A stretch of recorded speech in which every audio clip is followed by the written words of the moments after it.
Remember when a teenage kid posted a 9-minute Blender short in 2022 and the internet went collectively still?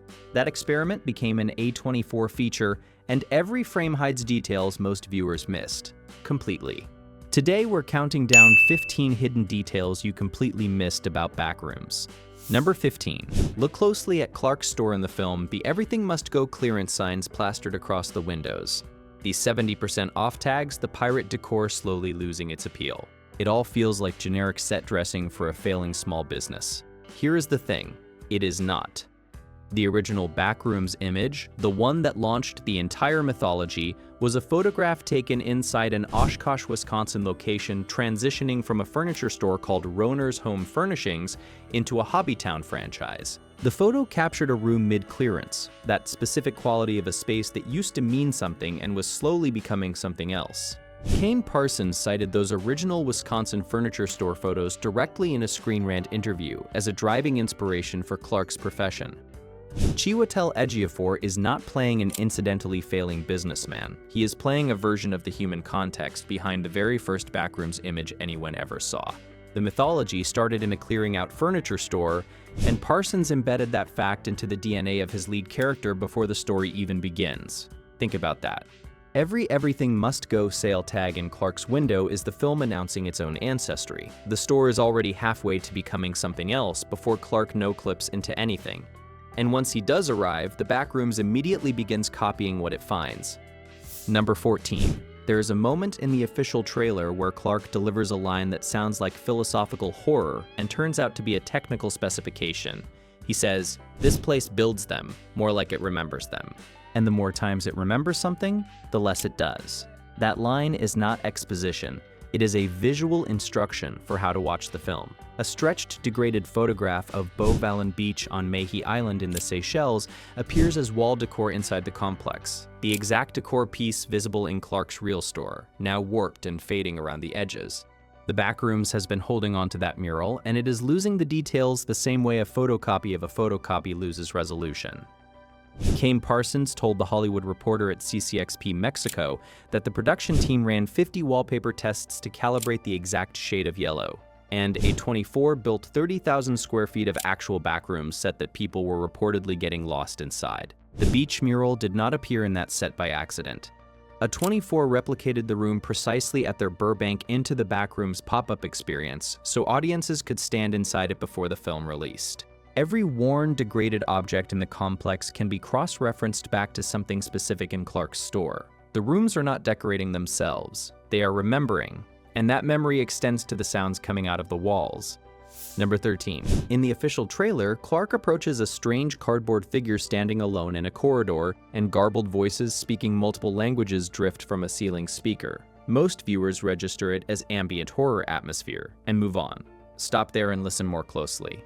According to the A24 trailer's official caption referencing the loudspeaker, the audio is drawn from NASA's Voyager Golden Record, the 55 spoken greetings in 55 Earth languages launched aboard Voyager 1 and Voyager 2 in 1977. The most famous deep space transmission humanity has ever sent is being piped through the ceiling of a pocket dimension. Kane Parsons told The Hollywood Reporter that the Backrooms operates like sensory deprivation, where the nervous system starts to find noise and information in the pattern of the walls and starts to take that noise more seriously than it normally would.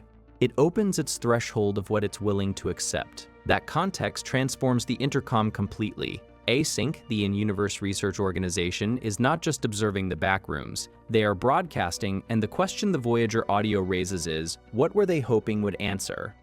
Every multilingual phrase becomes a scavenger hunt on rewatch. Viewers have already started identifying specific Voyager languages in the trailer audio. The detail repays that attention, and the figure the intercom is mounted on has been hiding inside this mythology for years.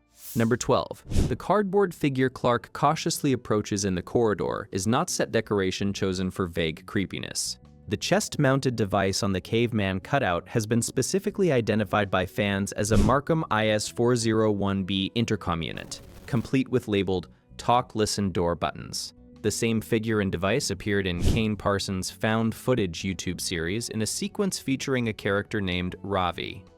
The film version of the cutout is visibly more degraded than the one in the series. The paint is faded, details are softer, This implies the Backrooms has been holding on to this particular memory longer than the version Ravi encountered, and the memory is wearing thin. The asset itself has a production history worth knowing. It was originally built by digital artist Enso Yu, known online as Schlimbo Dimblo, for a Gary's Mod Backrooms map. Enso gifted it to Parsons, who incorporated it into his YouTube series. A24 then carried the asset into the feature and placed life-size versions of the cutout in Regal and AMC theater lobbies as a marketing installation. A piece of community-created art moved from a video game mod to a YouTube series to an A24 horror feature to a physical theater lobby across the span of a few years. Viewers who know to look will pause on the intercom buttons every single time the cutout appears. And a timestamp hidden elsewhere in the trailer explains exactly when this version of the cutout was created. Number 11, there is a brief shot in the official trailer of a hazmat-suited figure moving across a green-tinted CCTV monitor. Most viewers register it as atmosphere and move on. The monitor's time code reportedly reads June 29, 1990, and that specific date is not random.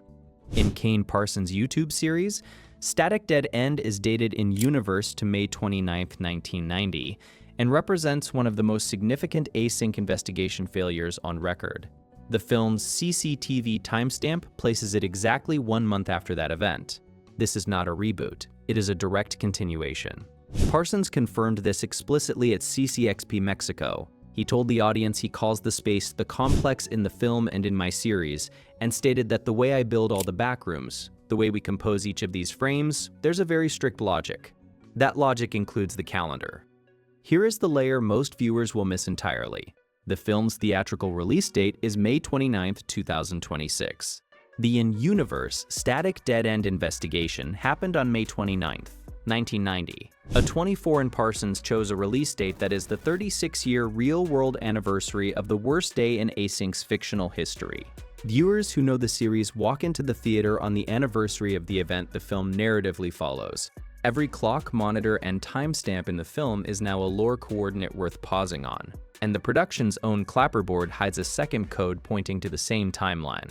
Number 10, A24's first promotional still for Backrooms was a clapperboard resting on the chevron wallpapered floor, bearing the names of Kane Parsons and cinematographer Jeremy Cox. Most people saw it as stylish marketing. Parsons hid something inside it. The slate number 11223190 reportedly decodes via a simple A equals one-letter cipher, 11 equals K, 22 equals V, leaving 31 as a project number and 90 as the year. That spells out KV31, 1990, which matches Project KV31 in Kane Parsons' YouTube series. The in-universe designation for Async's low-proximity magnetic distortion system research program, set in 1990. Parsons has embedded hidden messages in his series before. In the YouTube episode Presentation, a fragment of mirrored text flashes on screen for only a few frames, fan-decoded as D to deceive the feed, suggesting Async was planning to conceal the Backrooms from the federal government during their pitch to a real historical figure, U.S. Secretary of Energy James D. Watkins. The clapperboard is not a marketing artifact. It is an in-universe document. The production slate A24, released as a first-look image, simultaneously functions as a prop from a government cover-up happening 3 decades before the film's events. Any string of numbers in the film is now a candidate for the same cipher. And the fictional agency hiding on that clapperboard is running a much larger operation inside the film itself. Number 9, in the trailer, Renate Reinspe's character Mary glimpses 3 hazmat-suited figures moving together on a surveillance monitor. It reads as an ominous visual, but the specific number is not coincidental. In Kane Parsons' YouTube series, an entry called Informational Video establishes Async's foundational operational protocol: personnel must always enter the complex in groups of at least 3. The 3 figures on Mary's monitor are not coincidentally grouped. They are following a bureaucratic rule Parsons established in 2022. In the YouTube series, Parsons used Mixamo motion capture animations and a Rococo SmartSuit Pro 2 to animate async personnel. The feature film replaces those digital puppets with real actors while preserving the same triadic blocking rule unchanged. The bureaucracy survived the transition from YouTube to A24 without a single adjustment. Parsons told the Anthony Padilla interview that AI sync functions as a bureaucratic layer between the audience and the horror. and that their rigid protocols make them more sinister than any entity in the backrooms. The three-person rule is part of that rigidity. It also has a specific implication. Every time a hazmat group of fewer than 3 appears on screen, something has already gone wrong before the camera found them. Count the hazmat suits every time they appear. The number is always meaningful, and where those suits appear on camera, something far older was already watching before they arrived. Number 8. According to trade reports, the Backrooms feature shot in Vancouver under the working title Effigy from July 7th to August 14th, 2025. The title was quietly dropped before any trailer arrived, but the word is worth sitting with. An effigy is a likeness or model of a specific person, usually constructed for destruction, burning, or public mockery. It implies a copy, not an original. The working title suggests Clark, played by Chiwetel Ejiofor, may not be the person who first entered the Backrooms. He may be what the Backrooms built in that person's place. In Kane Parsons' Found Footage Episode 3, 2 men in identical rooms can hear but not see each other. One appears to be a Backrooms-generated copy of the other, a memory reconstruction that has just enough detail to feel real. The effigy title connects the film's lead directly to that established lore mechanic. Parsons told a D-Solar interview that the film would not be entirely found footage, since some themes go beyond the point of recordings. The things a camera cannot capture include whether the person holding it is real. Parsons replaced the title before revealing the film publicly, which means the question the title raised, is Clark the original, is now hidden inside the story rather than announced above it. Every mirror, reflection, and CCTV image of Clark becomes a question about which version of him is on screen, and the film's own composer has been quietly answering that question since 2020. Alright, we're at the halfway mark, and things are about to get even wilder. Before we hit the top 7, I want to hear from you. What's your favorite Backrooms moment? Drop it in the comments. And if you're enjoying this, smash that like button and subscribe if you haven't already. It really does help the channel grow. Number 7. The haunted piano line that opens and closes the official A24 trailer for Backrooms is not original to the marketing campaign. It is 647 by Instupendo, a piece Kane Parsons remixed and posted to his secondary channel, Not Kane Pixels, in March 2022. That upload predates any A24 involvement by years. The film's sonic identity was being assembled inside the mythology long before the feature existed. The actual score for the film is composed by Edo Van Bremen and Kane Parsons himself, making Parsons co-composer of his own A24 debut. A24 extended the Instupendo connection further by live streaming a DJ set on the 30,000 square foot Backrooms set and releasing a companion album called Instupendo Live from the Backrooms on Apple Music as a promotional tie-in. That means the trailer, the set, and a streaming music release are all threaded through the same piano motif. Parsons developed years before most people knew this film was being made. The emotional core of the marketing campaign is a piece of music he had already embedded in the lore long before any studio deal existed. Listening back to Kane's 2,202 uploads, viewers will find the same melodic DNA running underneath material that was never marketed as movie adjacent at the time. It always was. And the way the rooms themselves are physically built reflects the same long-term deliberate thinking that runs underneath every detail in this film. Number 6. The trailer shows trembling walls, rattling tiles, and fluorescent lights stuttering against their fixtures. It registers as atmospheric dread. In Kane Parsons' lore, seismic vibration is not atmosphere. It is a mechanism. In the YouTube entry faultline.move, Parsons mixed real archival ABC News footage of the October 17, 1989 Loma Prieta earthquake, including coverage featuring anchored Ted Koppel and KGO affiliate footage of the Cypress Freeway and Candlestick Park. Into the moment, Async's KV-31 Test 6 first opened the threshold. That event is timed at 5:09 p.m., 5 minutes after the earthquake began at 5:04 p.m. The film's 1990 timeline sits directly in the window following that event. Parsons did not claim the earthquake caused the threshold to open. The timing is the point.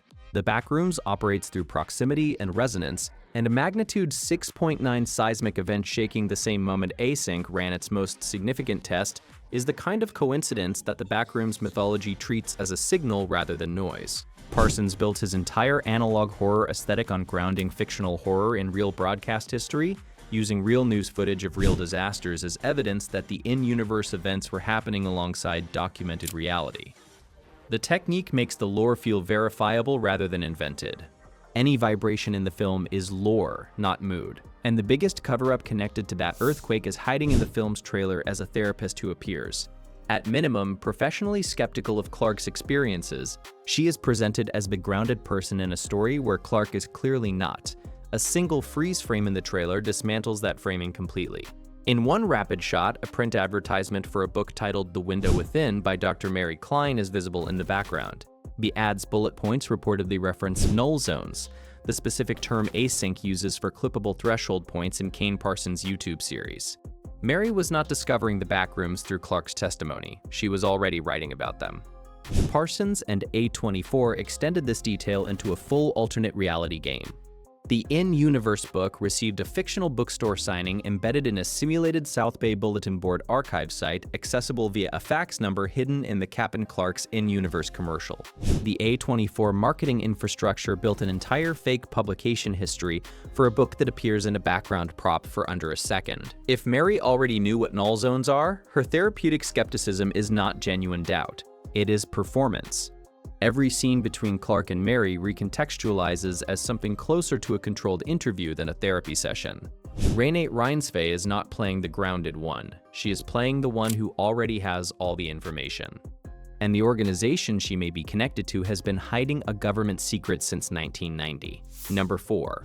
When the A24 logo appears before the Backrooms trailer, it carries the weight of the studio behind Hereditary, Midsommar, and Everything Everywhere All at Once. It also signals something A24 has never done before.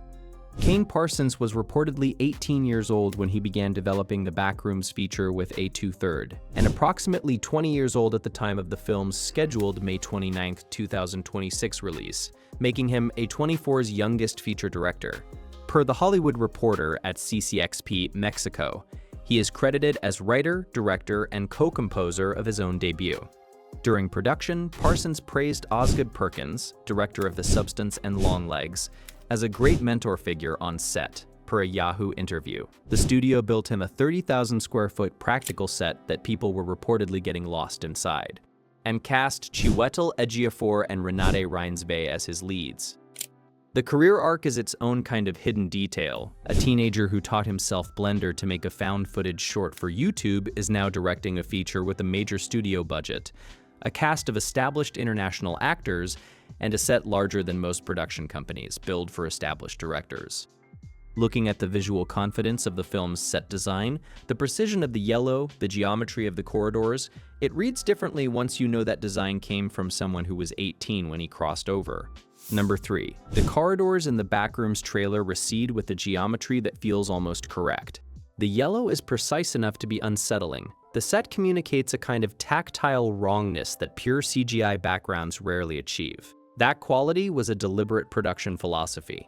Parsons told The Hollywood Reporter that the 30,000 square foot physical set, built in Vancouver by A24, was deliberately designed so actors could genuinely get lost inside it. Not disoriented by a small loop of set that gets redressed, but actually lost, because genuine spatial disorientation produces a kind of performance no blocking marker on a floor can replicate. The team ran 50 wallpaper tests with A24 to calibrate the specific shade of yellow. The set was built with interconnected corridors so that blocking decisions could be made by walking actual routes. Cinematographer Jeremy Cox shot footage matching the analog video texture Parsons had developed inside Blender over years of YouTube production. This extends the logic Parsons applied to his entire series. Every Kane Pixels video was built as practically as the tools allowed, using physical camera movement, real locations, and practical effects wherever possible, with Blender filling in the rest. The feature film continues that philosophy at A24 scale. The physical set means the spatial logic of Clark's routes is actually navigable. Parsons mapped real paths. And the entity at the center of all of that architecture has been hiding in the marketing since the beginning.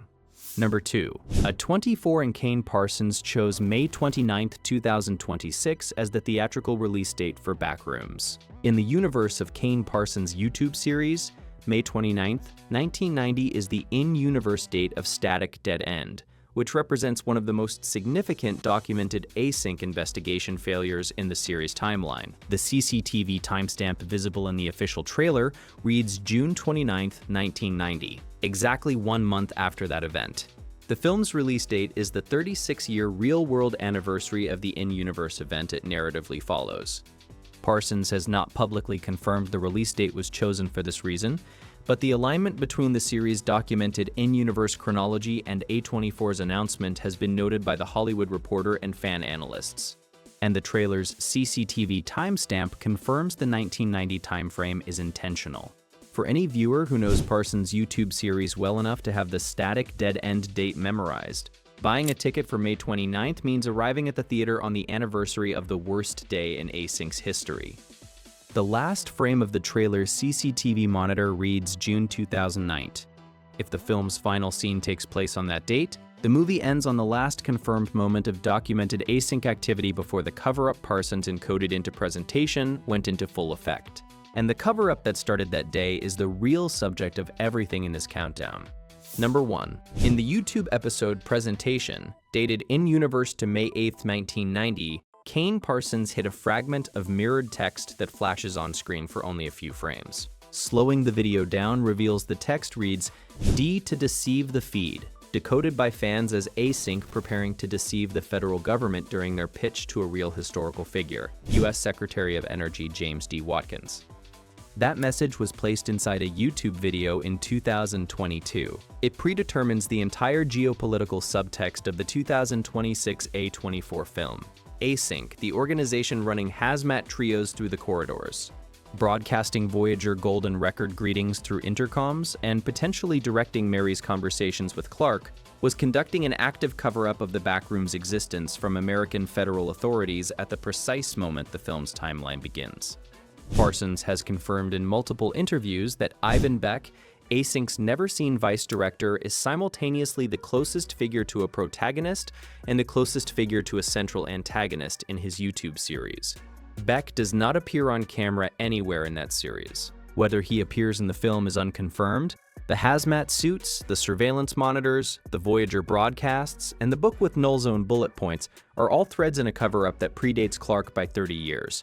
Parsons hid the entire plot of the A24 film inside a YouTube video before anyone knew a movie was being made. Backrooms carries 30,000 square feet of practical set, 50 wallpaper samples, a release date matching an in-universe anniversary, a score built from music embedded in the lore before any studio deal, and a book prop that extends into a real alternate reality game.